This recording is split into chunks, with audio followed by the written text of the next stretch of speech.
Olá, seja muito bem-vindo ao portal de notícias CPAD News. Eu sou o jornalista Jorge de Andrade. Hoje eu estou aqui em Água Branca, no Piauí, mais precisamente na biblioteca do pastor José Gonçalves Costa Gomes. Ele que já é de longa data comentarista das lições bíblicas da CPAD.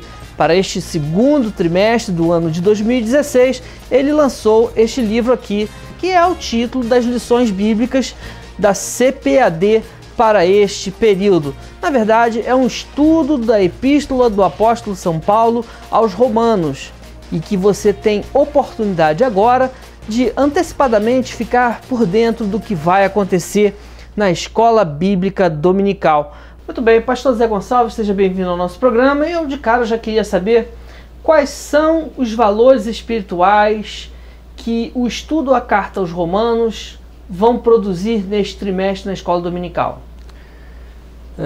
O prazer meu estar aqui com você nessa entrevista. A carta aos Romanos é uma carta de uma importância ímpar.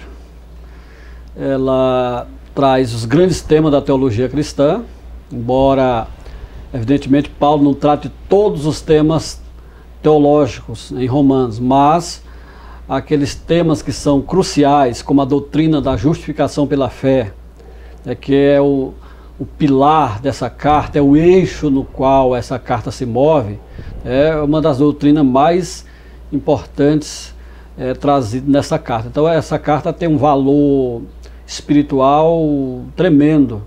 Basta a gente dizer que a reforma luterana, ela acontece depois que Lutero tem esse contato com a carta aos Romanos, e a carta causa um profundo impacto na sua vida. E daí Lutero traz aquelas máximas da reforma que a gente conhece, e a partir daí a história da igreja é marcada pela influência que Romanos traz para a igreja. E o cristão, de uma forma individual, é impactado também com a leitura dessa carta. Grandes pensadores, a gente poderia citar desde do século V com Agostinho, e depois da Reforma, o próprio Karl Barth, teólogo neo-ortodoxo, que escreve um tratado de Romanos de uma importância muito grande também. E a partir daí Romanos tem despertado pensadores, teólogos e crentes mesmo, vamos dizer, membros da igreja, para estudar Romanos. Então essa carta ela chega numa boa hora, esse comentário, porque vai ajudar na compreensão que essa carta tem, o valor que ela tem para nós hoje. Agora, a carta aos Romanos revela a necessidade universal da salvação. Que responsabilidades o senhor acredita que esta epístola lança sobre a igreja? Exatamente. Paulo, ele já nos primeiros capítulos da carta aos Romanos, ele vai mostrar a situação na qual se encontra o mundo gentílico. Isso está nos primeiros versículos, né? Mostrando que o mundo está caído. Na teologia cristã, isso vai ser chamado depois como uma depravação. O pecado atingiu a humanidade de uma forma generalizada. Então Romanos vai mostrar, Paulo vai mostrar nesses primeiros capítulos, que gentios, judeus e a humanidade como um todo sofrem as consequências desse pecado. Então a gente aborda realmente na revista essa questão da necessidade universal da salvação, porque isso é um tema trazido por Paulo em Romanos. O mundo precisa da graça de Deus. A graça vai se manifestar num mundo caído, que Paulo usa uma expressão grega no primeiro capítulo, orge, que é ira. A ira se manifesta nesse homem caído, no pecado que se alastrou, mas a graça vai se manifestar exatamente nesse terreno. É o que Paulo mais na frente ou posteriormente vai dizer nessa carta: onde abundou o pecado, superabundou a graça. Agora, a epístola do apóstolo Paulo aos Romanos, ela trata muito da liberdade cristã. Em que medida, essa liberdade é para ser utilizada e desfrutada? Como utilizá-la na igreja contemporânea? Paulo ele vai mostrar da graça né, que é uma graça perdoadora, é uma graça que liberta, mas é uma graça que é responsabilizadora também. Isso no capítulo 6, Paulo vai tirar essas dúvidas que o seu pensamento poderia ter levado alguém a interpretá-lo de forma equivocada. Olha, se eu estou debaixo da graça, eu não poderia, por causa desta graça, ter toda a liberdade para fazer aquilo que eu bem entender ou bem pensar? Poderia ter surgido esse pensamento. Então Paulo ele recorre a um método que a gente conhece na literatura antiga como de diatribe, que é um método que você dialoga com o interlocutor imaginário. Então Paulo imagina o interlocutor diante dele fazendo esses questionamentos sobre a liberdade. Isso dá um dinamismo tremendo. Exatamente, dá uma dinâmica enorme, né, no diálogo com esse interlocutor. E então, torna didático também. Exatamente. Né? Essa é uma peculiaridade de Romanos. É uma coisa interessante. Então Paulo, lembrando que Paulo ele foi lá fariseu, ele vem da escola de Gamaliel. Então ele tinha 7 regras de interpretação que a escola de Gamaliel usava. Então Paulo traz isso para dentro do texto. Isso é importante, quando a gente faz um apanhado mais profundo, a gente vai encontrar isso. Então Paulo vai trabalhar essa questão, né, da liberdade, mostrando que não, nós estamos debaixo da graça, mas a nossa liberdade tem limites. Essa graça ela impõe responsabilidades.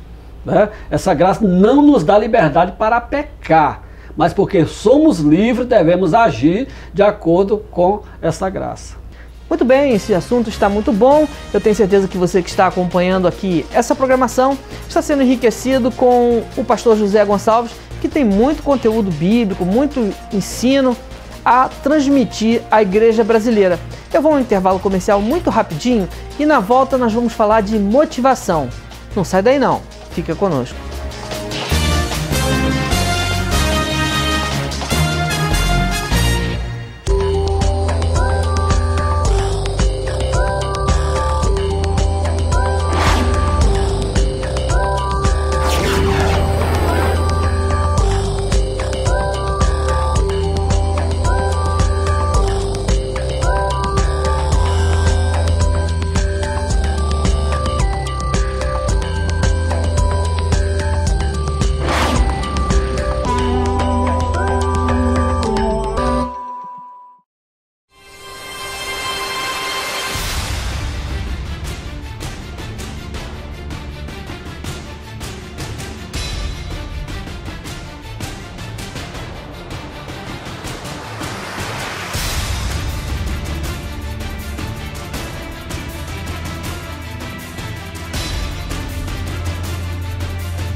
Muito bem, eu estou de volta com o pastor José Gonçalves Costa Gomes, aqui no CPAD News, tratando do tema Maravilhosa Graça. Estudo da Escola Dominical neste segundo trimestre do ano de 2016. Pastor José Gonçalves, eu gostaria de saber qual foi a motivação, né, a experiência que o senhor retirou durante o período em que esteve comentando essas lições bíblicas. Escrever uma carta um comentário sobre Romanos, eu acredito que é o sonho de todo escritor. Nós temos bons teólogos no Brasil, excelentes comentários. Então, atendendo a proposta da nossa editora, que viu um momento oportuno de se trabalhar uma carta aos Romanos com um padrão exegético, doutrinário e também de cunho devocional. Então, para mim foi enorme esse prazer, é uma satisfação enorme trabalhar essa temática de Romanos, porque exatamente está no contexto de Romanos a graça de Deus. Esse favor imerecido que nós já conhecemos na teologia.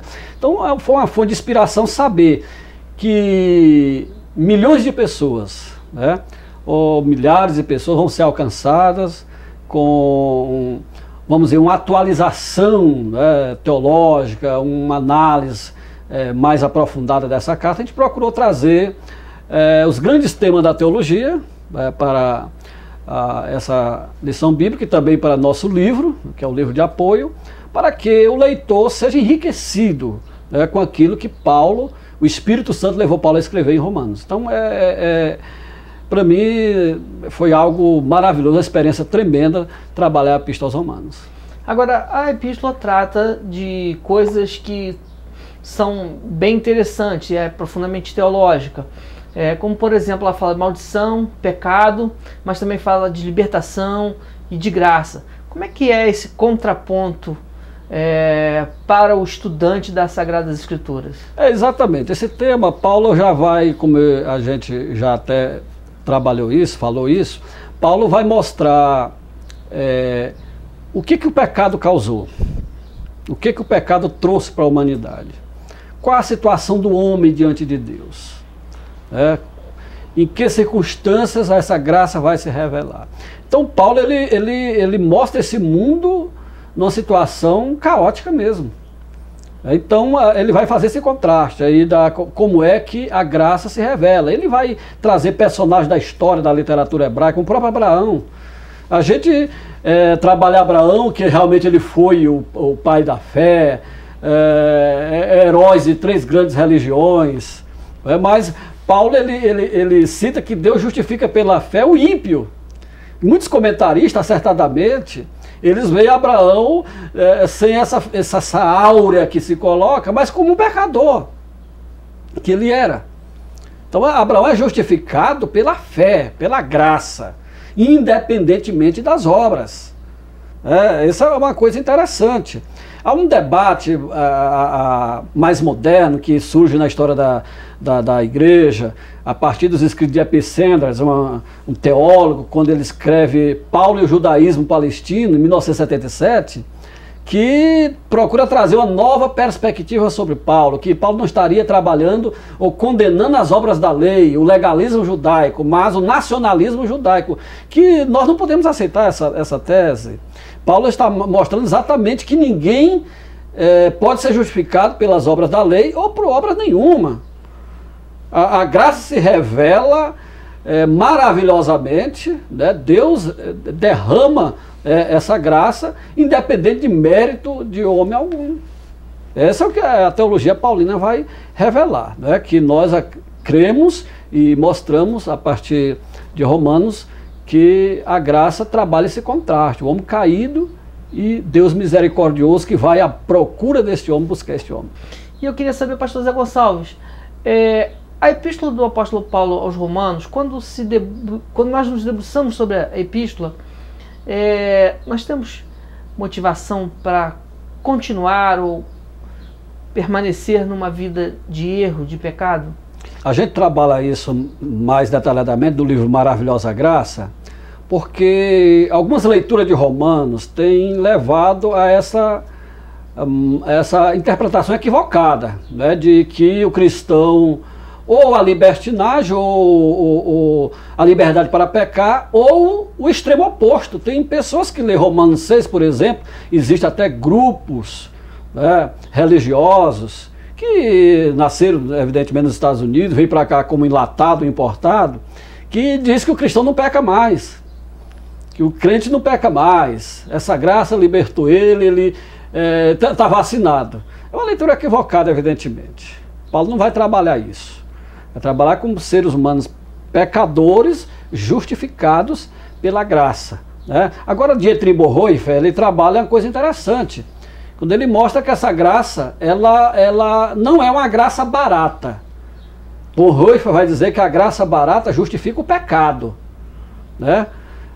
Quer dizer, ela dá vazão ao pecado, a pessoa é livre para fazer o que quiser, tudo pode, mas a graça, essa graça que Paulo prega, essa graça libertadora, ela justifica o pecador. É diferente. É muito diferente, né? Então é importante a gente trabalhar, ver essa questão. Isso então seria a vitória da graça? A graça ela é vitoriosa, né? A graça é vitoriosa. Paulo, quando trabalha isso, Romanos de uma forma mais aplicada, mas Gálatas também mostra isso, né? Paulo diz em Gálatas, por exemplo, o mesmo pensamento que a gente vai encontrar em Romanos: para a liberdade foi que Cristo nos chamou, não tomar dessa liberdade para servir a carne. Então, é um limite que a graça põe, na verdade. Então, é o limite da responsabilidade. O limite da responsabilidade. Eu vou ao intervalo comercial e daqui a pouco eu volto trazendo mais sobre esse assunto que é maravilhoso. Afinal de contas, é a graça maravilhosa do nosso Deus.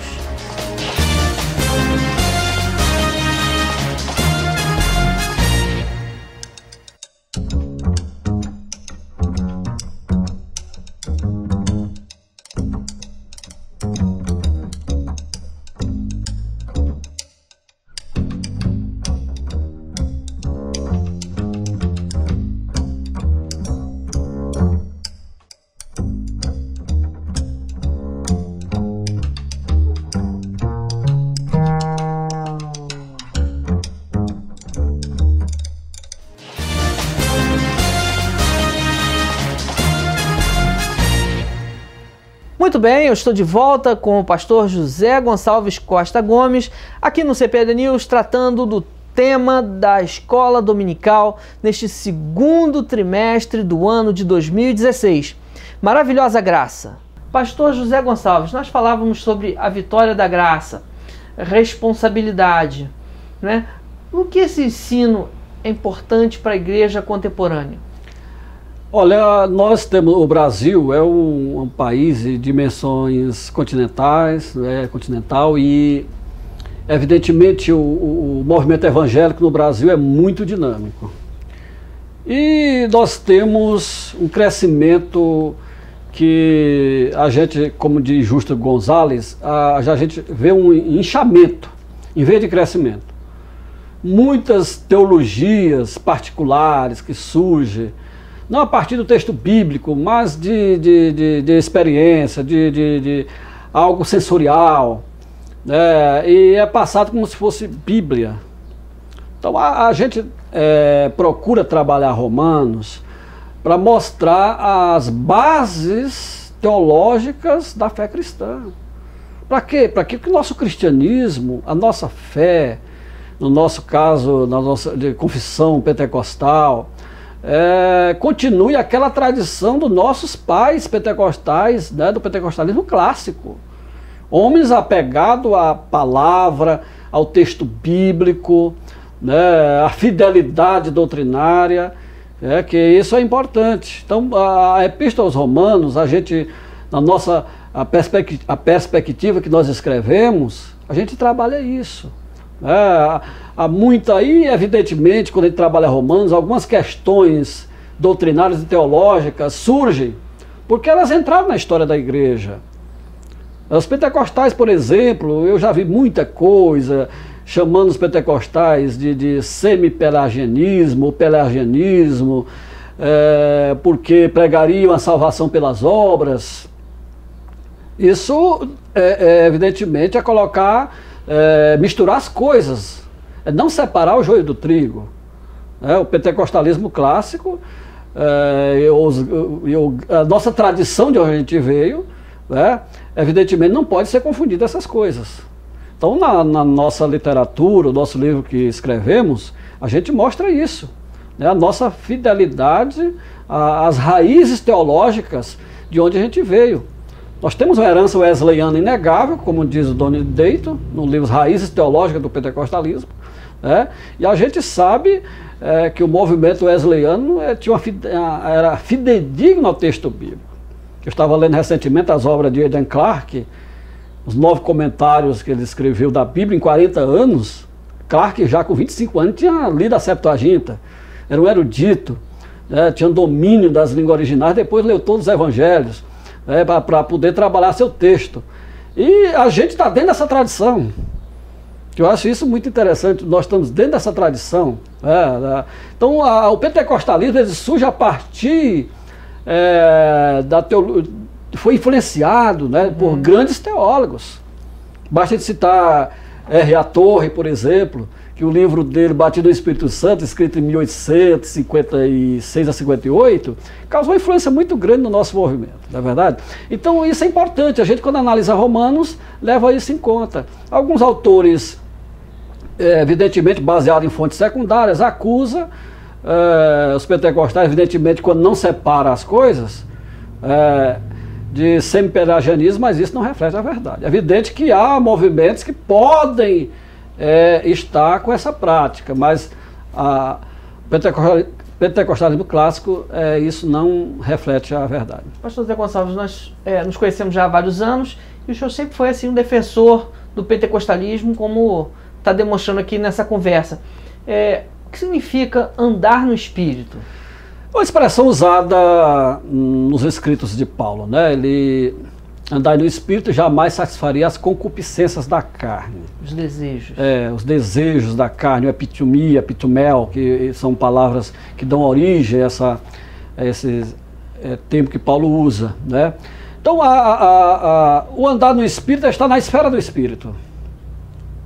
Esse andar, à luz da gramática grega, ele pode ser tanto instrumental, andar pelo Espírito, com a instrumentalidade do Espírito, ou na esfera do Espírito. No caso aqui, a gente pega no sentido locativo do termo, que é um caso grego, que na gramática a gente vê isso. Então, andar no Espírito é você andar debaixo da direção do Espírito. E andar debaixo da direção do Espírito é andar à luz da palavra que ele inspirou. Essa palavra escrita, que é a Bíblia Sagrada. Então, nosso andar toma por base as Escrituras Sagradas. A Bíblia Sagrada, que é o andar no Espírito. Evidentemente que esse andar no Espírito, existem as impressões interiores, como Paulo diz, o próprio Espírito testifica com o nosso Espírito que somos filhos de Deus. Romanos 8,14, a 16 ele vai trabalhar isso. Mas toda a nossa experiência, e aí muitos erram porque colocam a experiência acima da palavra de Deus, que é um equívoco estrondoso. Com certeza. A experiência tem que ser avaliada, submetida, julgada pela palavra. Paulo vai dizer isso quando escreve aos Coríntios. Até a profecia no Novo Testamento, Paulo vai dizer que, tendo profeta, tratando-se profeta, fala em um ou dois, os outros julguem. Ele usa o verbo grego ali, crino, julgar, que é a linguagem de um tribunal. Está à luz da palavra que essa pessoa está falando? Condiz com o que Deus já disse na sua palavra? Se a resposta é positiva, amém. Se não, meu irmão, tem que ser esquecido. Eu estou há mais de 30 anos entre os pentecostais. Eu nasci na igreja pentecostal. Então a gente tem uma experiência, que procura submetê-la ao escrutínio da palavra de Deus. Isso é importante quando a gente estuda Romanos. Agora, embora sejam teológicas, as suas lições, elas são bastante práticas.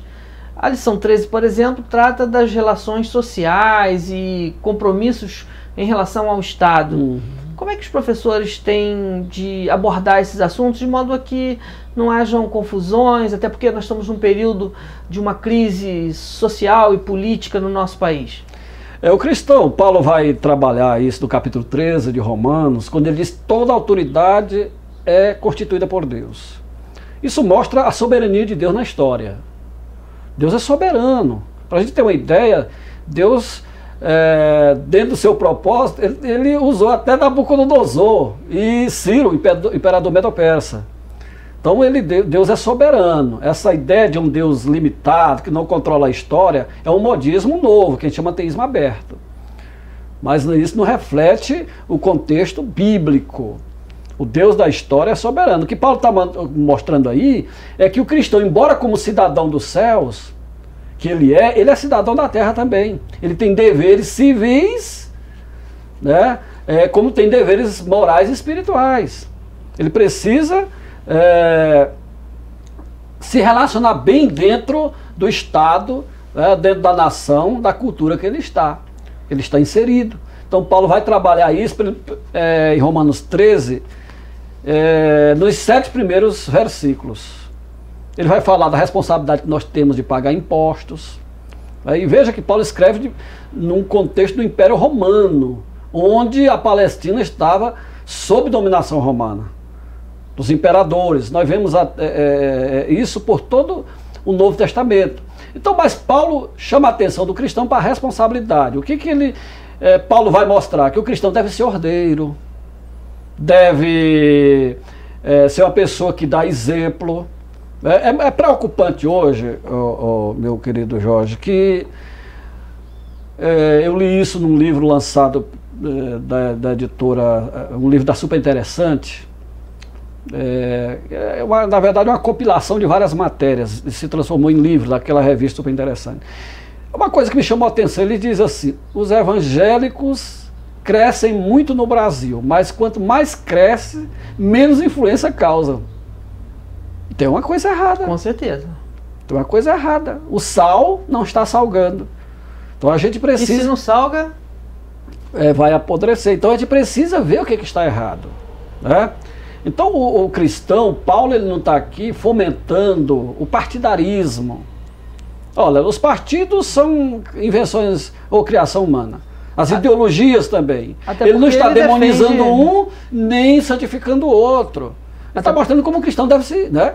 Até porque Paulo defende também que partidarismo é uma obra da carne. Isso, ele exatamente a ver como é que o cristão se porta no meio disso. Então Paulo trabalha isso também em Timóteo, na carta a Timóteo, para orar pelas autoridades. Isso evidentemente não é dizer, você vai concordar com tudo que o governo diz ou discordar de tudo que o governo diz. Não, mas o cristão tem que ter discernimento à luz da palavra de Deus e jamais esquecer de orar, de interceder pelas autoridades, porque há também um princípio espiritual que está envolvido nisso.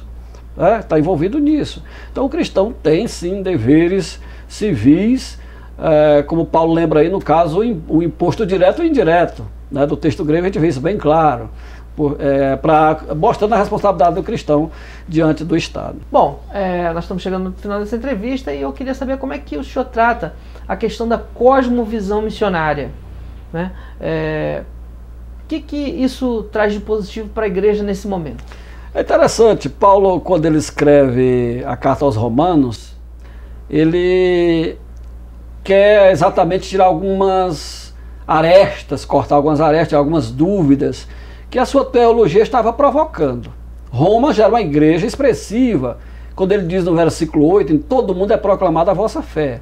Quer dizer, essa igreja já era uma igreja conhecida, embora Paulo não tivesse visitado essa igreja. Não foi a igreja fundada pelos apóstolos ou mesmo Paulo. Alguns comentaristas deduzem a partir de Atos 2 e 10, quando diz romanos que aqui residem no dia de Pentecostes, que esses crentes teriam levado o evangelho para Roma. É uma hipótese bem interessante. Mas Paulo não tinha ainda conhecido essa igreja, ele queria conhecer.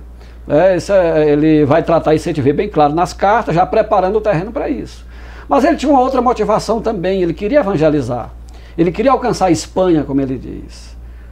Ele queria alcançar as terras além mar. Então a gente vê aí o que você falou, uma cosmovisão. O que é a cosmovisão? A maneira que você enxerga as coisas. Os óculos com que nós enxergamos, né, o mundo à nossa volta. Então a visão de Paulo era grande, era uma visão macro. Ele queria alcançar o mundo. Como ele já tinha evangelizado aquela região, agora ele queria alcançar povos não alcançados. Que é um exemplo para nós hoje, quando infelizmente a gente vê que muitos no afã ou em nome de querer fazer missões, evangelizar, não respeita a jurisdição do outro, não respeita o espaço do outro, a cultura do outro, e até mesmo invade campo, entra em determinado local, e gerando conflitos que eu acho desnecessário. Então, essa visão de Paulo, a visão é uma vacina para esse tipo de coisa. Nós trabalhamos isso, eu escrevi uma matéria para a nossa revista Seara, que é uma revista de enfoque missionário, uma matéria baseada em Atos 13, que no livro eu trago uma parte também dessa matéria, contextualizando o movimento missionário a partir da igreja de Antioquia em Atos 13, onde a gente vê quais são os pilares da missão, como é que uma visão missionária pode se sustentar, como é que nós podemos trabalhar hoje nesse Brasil, evangelizar o Brasil e o mundo, a partir da visão que a gente tem, ou da cosmovisão, a visão ampla que a gente tem. Então a gente procura mostrar isso na carta aos Romanos. Pastor José Gonçalves, nosso tempo correu rapidamente, estamos chegando ao final dessa entrevista, eu tenho certeza que você que está nos acompanhando está sendo ricamente abençoado, e eu quero deixar nas suas considerações finais que o senhor fale ao coração dos nossos alunos Em primeiro lugar, eu quero agradecer a Deus pela oportunidade que Ele tem me concedido, louvar a Deus pela sua graça, ter me permitido escrever uma carta, um livro, né, comentando a carta aos Romanos. E me dirigir a você, meu amado irmão, que está estudando comigo essa carta, acompanhando o desenvolvimento da nossa argumentação, do nosso pensamento. Dizer que nós escrevemos não para provocar polêmicas, debates estéreis e que não chega a lugar nenhum, mas procurando a edificação da igreja. A minha visão de escritor é a partir da minha experiência pastoral, que há mais de 15 anos milito no Ministério Pastoral de Tempo Integral, e aquilo que eu escrevo de forma bem devocional também, sem esquecer o lado teológico, exegético, respeitando as regras da exegese ou da hermenêutica, a gente procura trazer uma fundamentação sólida para que você cresça, para que você possa, na sua vida, agradar ao Mestre a partir daquilo que você aprendeu. Então eu quero agradecer a todos, rogar vossas orações e dizer que Deus em Cristo abençoe a todos. Amém.